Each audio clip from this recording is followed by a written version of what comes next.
In the first episode, we said that burnout happens when stress exceeds recovery. That's true, but incomplete. I'll give you an analogy that makes it more clear what happens during burnout.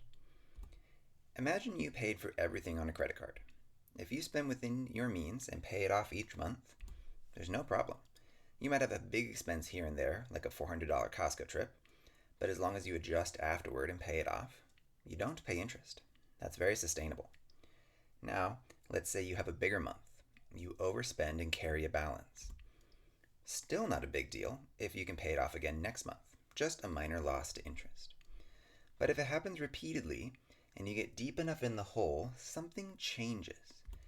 The interest itself becomes a meaningful part of your monthly expenses. That interest is pure loss. It eats up your finances, makes day-to-day living trickier, and makes it even harder to get back out of debt. At a certain point, you can get stuck. Even if the original overspending wasn't extreme, the accumulating interest can trap you in a cycle where you can't catch up. That's burnout. You can push beyond your limits for a short time, just like a credit card, but if you don't pay it off with enough recovery, you start accumulating recovery debt. At first, it's manageable, but over time, the interest shows up as fatigue, reduced focus, irritability, worse decision making, making all other aspects of your life harder. And eventually, those penalties reduce your ability to recover and solve the original problems in the first place. That's when it becomes a self-sustaining cycle.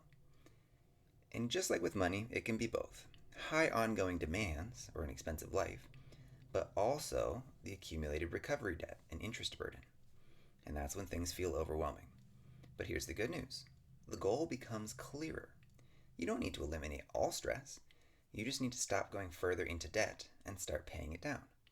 That means two things: increasing recovery and, if needed, temporarily reducing demands until you're back under your sustainable limit. Just like you don't need zero expenses to be financially stable, you don't need zero stress to be healthy. We're built to handle some stress. You just need things to balance again.